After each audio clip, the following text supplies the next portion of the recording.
সমস্ত রাজনৈতিক দল ঐক্যবদ্ধভাবে যে সনদটা পাশ করেছিল জাতীয় সংসদের সাউথ প্লাজায়, এখন কার্যত সেই সনদের বিভিন্ন বিষয় বিয়োজন করা হয়েছে এবং সংযোজন করা হয়েছে।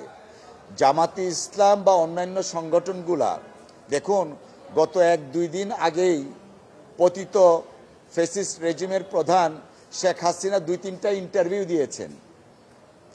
আমাদের অনেকের বাংলাদেশের মানুষের শঙ্কা হচ্ছে, হাসিনা একদিক দিয়ে ইন্টারভিউ দিচ্ছে, আবার আরেক দিক দিয়ে জুলাই সনদে শেখ মুজিবের ছবি নিয়ে একটা ধারা ছিল, সেই ধারাটা এখন উঠিয়ে দিয়েছে এই সরকার।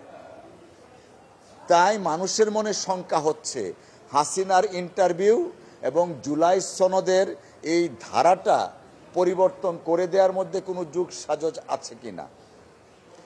থাকার আশঙ্কা এই কারণেই করছে, হাসিনা ভোট নিয়ে প্রতারিত করেছে মানুষকে, এখন ইউনূস সরকার জুলাই সনদ নিয়ে প্রতারিত করছে।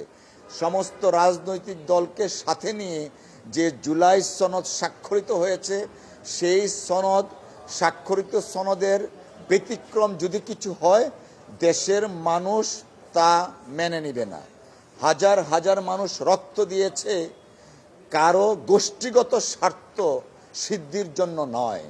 আমার কাছে মনে হয় এই জাতীয় সংসদ নির্বাচন, যে নির্বাচন ফেব্রুয়ারির প্রথম সপ্তাহে বা দ্বিতীয় সপ্তাহে হওয়ার কথা, সেই নির্বাচনকে প্রলম্বিত করার একটা অপচেষ্টা হচ্ছে জুলাই সনদে সংযোজন এবং বিয়োজন করা।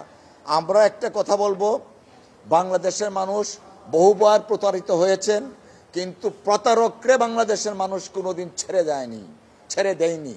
শেখ হাসিনা তার প্রকৃষ্ট প্রমাণ।